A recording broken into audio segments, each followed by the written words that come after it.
Hello friends, మా ఛానల్కి స్వాగతం. ఈరోజు మనము సగ్గుబియ్యం బెల్లం పాయసం ఎలా చేయాలో చూద్దామా. ముందుగా 2 స్పూన్ల నెయ్యి వేసుకోవాలి. డ్రై ఫ్రూట్స్ నేతిలో వేయించుకోవాలి. వేగాయి కదండి, ఇవి పక్కన పెట్టుకుందాం.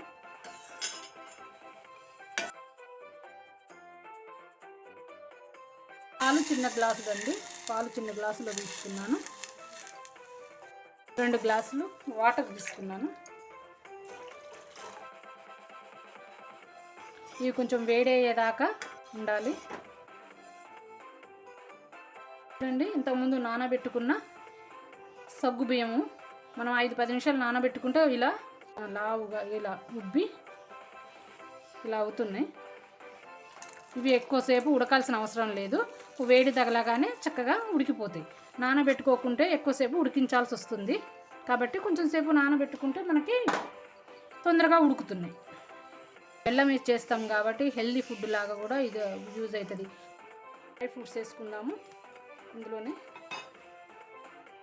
యాలకుల పొడి అండి, ఇలాచి పౌడర్, బెల్లం తురుము తీసుకున్నానండి. స్వీట్ ఎక్కువ కావాలనుకున్నాను కొంచెం ఎక్కువ వేసుకోవచ్చు, నేనైతే సరిపోను తీసుకున్నాను.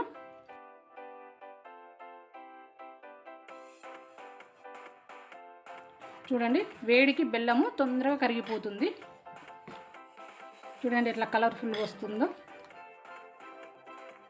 చూడండి ఎంత కలర్ఫుల్గా ఎంత బాగా వచ్చిందో, చిక్కగా కూడా వచ్చింది కదండి. ఇది ఆరోగ్యానికి చాలా మంచిదండి.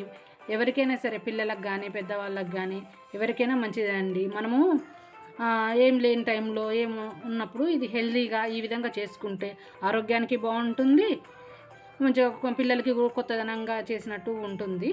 బాగుంది. వేడి వేడి సగ్గుబియ్యం బెల్లం పాయసం రెడీ. మా ఛానల్ని ఫాలో చేయండి, లైక్ అండ్ షేర్ చేయండి, కమెంట్ చేయండి. Thank you.